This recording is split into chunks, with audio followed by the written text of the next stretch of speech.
CyberHub bunker and studio. You're tuning in to the CyberHub Podcast. And now for your host and CISO, James Azar. Well, good morning, everyone. Welcome to another episode of the CyberHub Podcast Practitioner Brief, Tuesday, October 25th, 2022. Live from the studio, we've got a packed show today, including why everyone should be boycotting and deleting TikTok off their phones right away. Like today, right now, hashtag it, share it, get rid of it. Get rid of TikTok, period. Apple fixing a Zeroday. We'll talk about we'll do a follow-up on the Tata Power ransomware attack. More information has been released, as well as a CISA warning and some news over at Jira. Before we do that, though, I'm going to grab my double espresso. Whatever you're drinking this morning, I hope you enjoy it. I hope it powers you through this Tuesday morning, y'all. Coffee cup cheers. Let's get into what's happening with Apple fixing an exploited Zeroday. And I typically zoom in on these stories, and I haven't done so. So I'm going to do that right now while I'm speaking with y'all.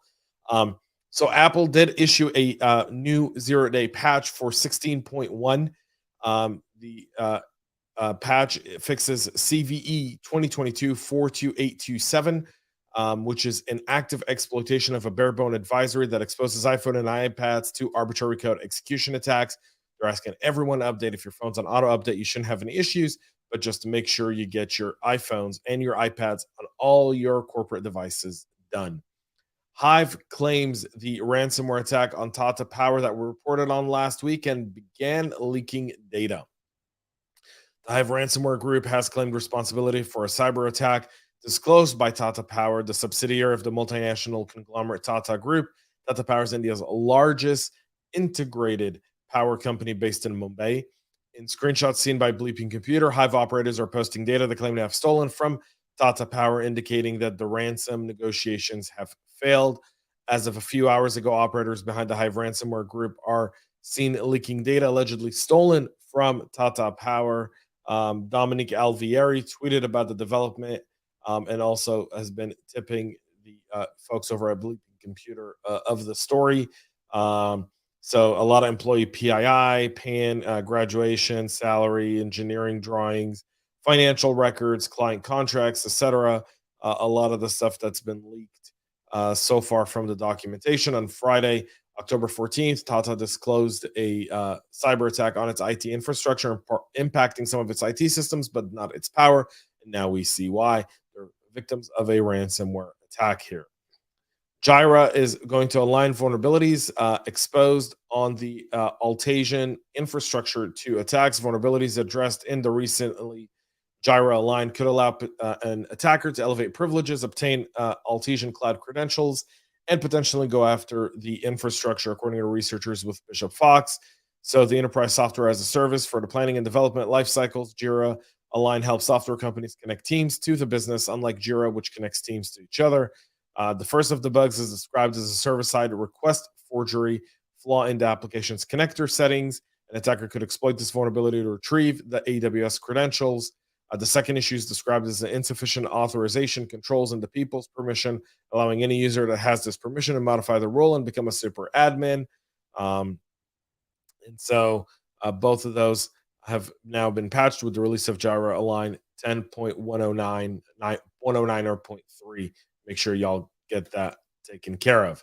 CISA's warning of attacks exploiting a Cisco and Gigabyte vulnerability. CISA has added 2 Cisco and 4 Gigabyte product flaws to its known exploited vulnerability catalog. Only one of those Gigabyte vulnerabilities was previously mentioned as being involved in attacks. The Cisco products vulnerabilities are CV 2023-433 and 3153, and they both impact any Connect secure mobility client for Windows that can be exploited by a local authenticated attacker to execute arbitrary code and copy files to arbitrary locations with elevated privileges. There's both a proof of concept and details available, and you can find those in the show notes. However, CISA clarified that it only adds vulnerabilities to its catalog that it's seen reliable evidence of exploitation, meaning what they're seeing is being exploited. The Gigabyte vulnerabilities, though, are from all of them are from 2018. That's 190.323, 190.322, 190.321, 190.320, all from 2018 CVE 218. They can allow an attacker to escalate privileges and potentially take complete control of the system.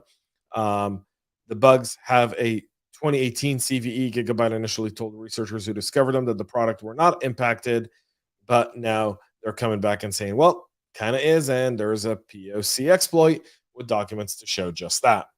And our final story here of the day is if you've got TikTok on your phone, in your family, or anywhere, get rid of it.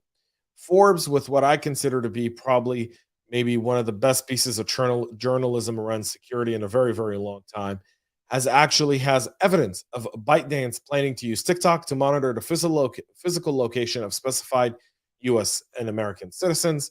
The project, which is assigned to the Beijing-led team, would have involved accessing location data from some U.S. users' device without their knowledge or consent. And TikTok has been obviously seen as a tool being used by China to collect data on the entire world, but predominantly U.S. citizens.